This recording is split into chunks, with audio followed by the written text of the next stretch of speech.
இந்தியாவுக்கே முதலா சொன்ன இயக்கம் எங்களுடைய திராவிட முன்னேற்ற கழகம், எங்களுடைய தலைவர் அவர்கள்தான். தமிழ்நாட்டுடைய எம்பிக்கள் சீட் எண்ணிக்கையை குறைக்க அனுமதிக்க மாட்டோம். டீலிமிட்டேஷன் ப்ராசஸை அடுத்த 25 ஆண்டுகளுக்கு நடத்தக்கூடாது. அந்த மசோதாவுடைய நகலை தமிழ்நாடு எங்கும் எரிச்சு எங்களுடைய எதிர்ப்பை நாங்கள் வெளிக்காட்டினோம். திராவிட முன்னேற்ற கழகம் காட்டிய எதிர்ப்பு தான் அந்த மசோதா பாராளுமன்றத்தில் தோற்கடிக்கப்பட்டதற்கான காரணம்.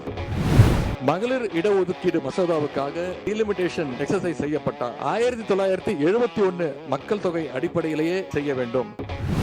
தொகுதி மறுவரையறை டீலிமிட்டேஷன் அப்படிங்கிற பேர்ல எக்காரணம் கொண்டும் நம்முடைய தமிழ்நாடு பாதிக்கப்படக்கூடாது என்பதுதான் எங்களுடைய உறுதியான நிலைப்பாடு.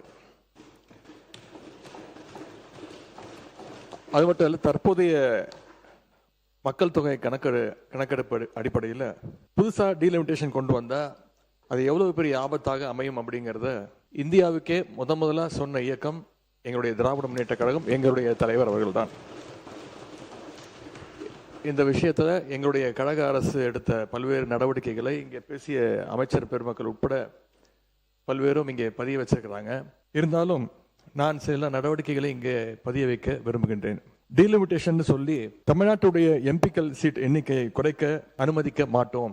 தமிழ்நாட்டுக்கு தற்போதுள்ள ரெப்ரசன்டேஷன் விதிகாச்சாரம் குறையக்கூடாதுன்னு இதே சட்டமன்றத்தில் 2024 ஆண்டு பிப்ரவரி மாதம் அன்றே தீர்மானத்தை நிறைவேற்றியவர் எங்களுடைய கழக தலைவர் அவர்கள், அப்போதைய முதலமைச்சர் அவர்கள்.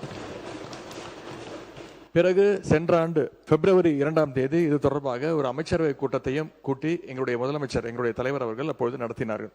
அந்த கூட்டத்தினுடைய முடிவின் எடுக்கப்பட்ட அடிப்படையில் சென்ற ஆண்டு மார்ச் மாதம் 5ஆம் தேதி எங்கள் தலைவர் தலைமையில ஒரு அனைத்து கட்சி கூட்டமும் கூட்டப்பட்டது. அந்த கூட்டத்தில் இங்க இருக்கக்கூடிய மாண்புமிகு நீர்வளத்துறை அமைச்சர் அவர்கள் அவங்களுடைய இயக்கத்தின் சார்பாக கலந்து கொண்டு அவருடைய கருத்துக்களை அங்கே பதிய வைச்சிருக்கிறார். அதன் பிறகு மார்ச் 7ஆம் தேதி டீலிமிட்டேஷன் எக்ஸசைஸின் அதனுடைய ஆபத்தை விலக்கி தென் மாநிலங்கள் உள்பட 7 மாநில முதலமைச்சர்களுக்கும் அந்தந்த மாநிலங்களைச் சேர்ந்த முக்கியமான அரசியல் கட்சி தலைவர்கள் அனைவருக்கும் எங்களுடைய தலைவர் அப்போதைய தமிழ்நாடு முதலமைச்சர் அவர்கள் ஒரு விளக்கமாக ஒரு கடிதத்தையும் எழுதியிருந்தார். பின்பு மார்ச் 22ஆம் தேதி ஃபேர் டீலிமிட்டேஷன் என்ற தலைப்பில் 5 மாநில முதலமைச்சர்கள் மற்றும் இந்தியாவுடைய மிக முக்கியமான 10க்கும் அதிகமான கட்சிகளை சேர்ந்த முக்கிய தலைவர்களை கொண்டு ஒரு ஜாயிண்ட் ஆக்ஷன் கமிட்டி கூட்டத்தை எங்களுடைய தலைவர் அவர்கள் சென்னையிலே நடத்தினார்கள். அந்த கூட்டத்தில் இந்த டீலிமிட்டேஷனுடைய பாதிப்புகளை நான் தான் பிரசன்டேஷனாக கொடுத்தேன். 2026 மக்கள் தொகை அடிப்படையில்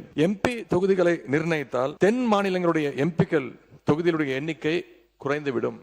அதே நேரம் மக்கள் தொகையை கட்டுப்படுத்தாத வட மாநிலங்கள் அவங்களுடைய எம்பிக்கள் தொகுதிகள் அதிகரித்துவிடும். எனவே தொகுதி மறுவரை திட்டத்தை, இந்த டீலிமிட்டேஷன் ப்ராசஸை அடுத்த 25 ஆண்டுகளுக்கு நடத்தக்கூடாது, நிறுத்தி வைக்க வேண்டும். 1971 சென்சஸின் படியே மக்களவை தொகுதிகள் தொடர வேண்டும் அப்படின்னு அந்த பிரசன்டேஷன்ல நான் தான் விளக்கி கூறினேன். அதுவே அந்த ஜாயிண்ட் ஆக்ஷன் கமிட்டி கூட்டத்தில் முக்கிய முடிவாக எடுக்கப்பட்டது. அதை அடுத்து கூட்டத்தில் எடுக்கப்பட்ட முடிவை எங்களுடைய தலைவர் அவர்கள், அப்போதைய முதலமைச்சர் அவர்கள் மார்ச் 24ஆம் தேதி இதே சட்டமன்றத்தில் விளக்கி கூறினார்கள். இந்த ஆண்டு ஏப்ரல் 16ஆம் தேதி அந்த மசோதாவுடைய நகலை தமிழ்நாடு எங்கும் எரிச்சு எங்களுடைய எதிர்ப்பை நாங்கள் வெளிக்காட்டினோம். எங்கள் தலைவர் அவர்களே, அப்பொழுது முதலமைச்சர் அவர்கள், எங்களுடைய தலைவர் அவர்களே அந்த போராட்டத்தில் கலந்து கொண்டு அந்த டீலிமிட்டேஷன் மசோதாவை எரித்தார்கள்.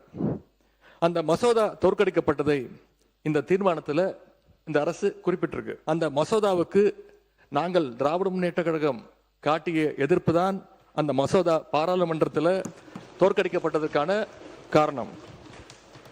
இந்த சூழல்ல டீலிமிட்டேஷன் சட்ட திருத்தத்துக்கான மசோதாவை ஒன்றிய அரசு மீண்டும் கொண்டு வரக்கூடும் என்று எதிர்பார்க்கப்படுகின்றது. இதுல முக்கியமான விஷயம் என்ன அப்படின்னா, 1971 இருந்து 2026 வரை ஃப்ரீஸ் செய்யப்பட்டு இருக்கக்கூடிய அந்த டீலிமிட்டேஷன் எக்ஸசைஸை மேலும் 25 ஆண்டுகளுக்கு நீட்டிக்க வேண்டும்.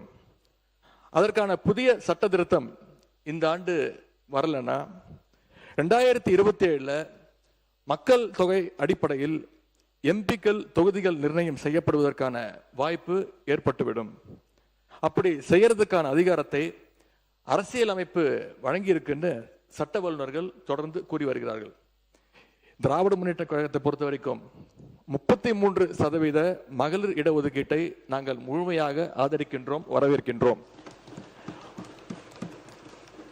ஒருவேளை மகளிர் இடஒதுக்கீடு மசோதாவுக்காக டீலிமிட்டேஷன் எக்ஸசைஸ் செய்யப்பட்டால் 1971 மக்கள் தொகை அடிப்படையிலேயே செய்ய வேண்டும்.